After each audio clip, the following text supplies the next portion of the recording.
এর পরবর্তী অঙ্ক 2 নাম্বারটা আমরা বোর্ডে তুলতেছি। দেখো আমরা স্টেপ বাই স্টেপ যতগুলো এখানে আমাদের অঙ্ক প্র্যাকটিস করার জন্য দেওয়া আছে আমরা সবগুলো অঙ্কই প্র্যাকটিস করব।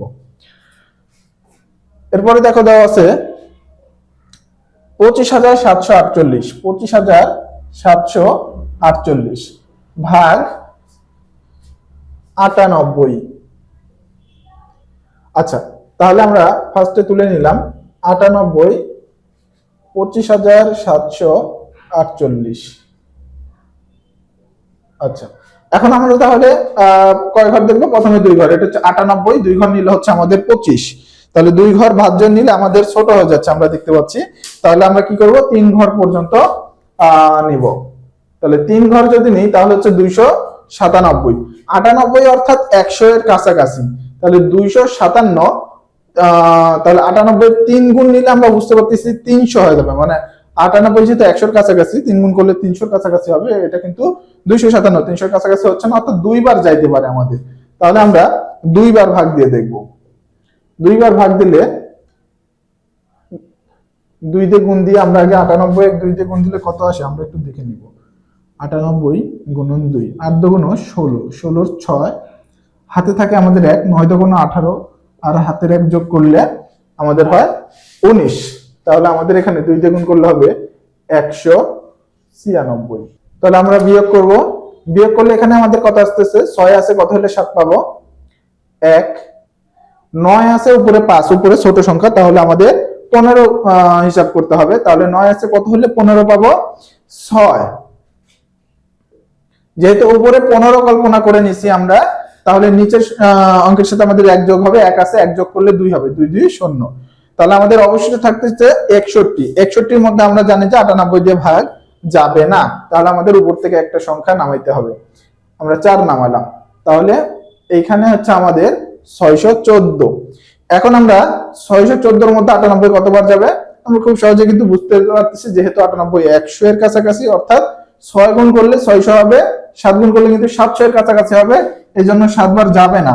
আমরা তাহলে 6 গুণ করে দেখব যে আমাদের কত হচ্ছে।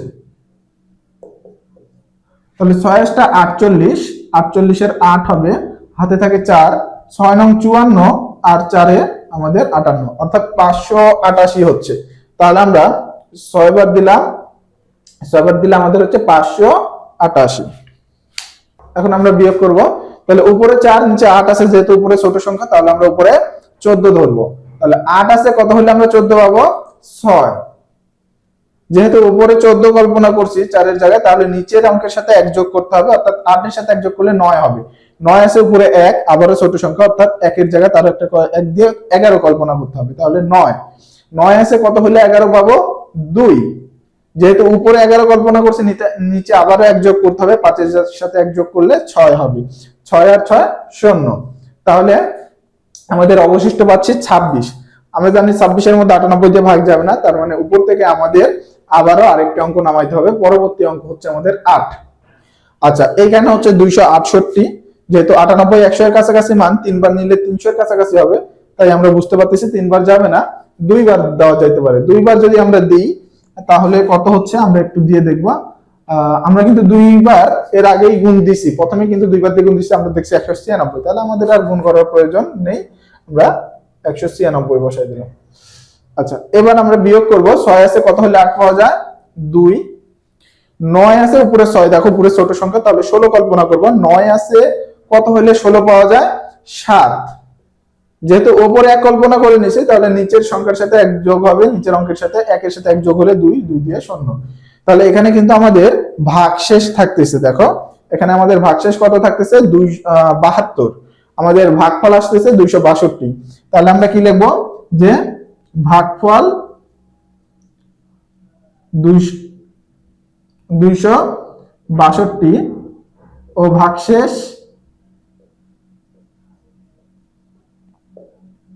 72। যদি আমাদের ভাগশেষ থাকে তাহলে কিন্তু অবশ্যই আমাদের ভাগশেষ উল্লেখ করে দিতে হবে। তাহলে এইরকম আমরা বিভিন্ন রকম ভাগে কিন্তু দেখতে পাবো, কোনোটা নিঃশেষে বিভাজ্য হয়ে যাবে, কোনোটাতে ভাগশেষ থাকবে। আমাদের ভাগশেষ থাকলে ভাগশেষ উল্লেখ করে দিতে হবে। আশা করি তোমরা এটা বুঝতে পারছো।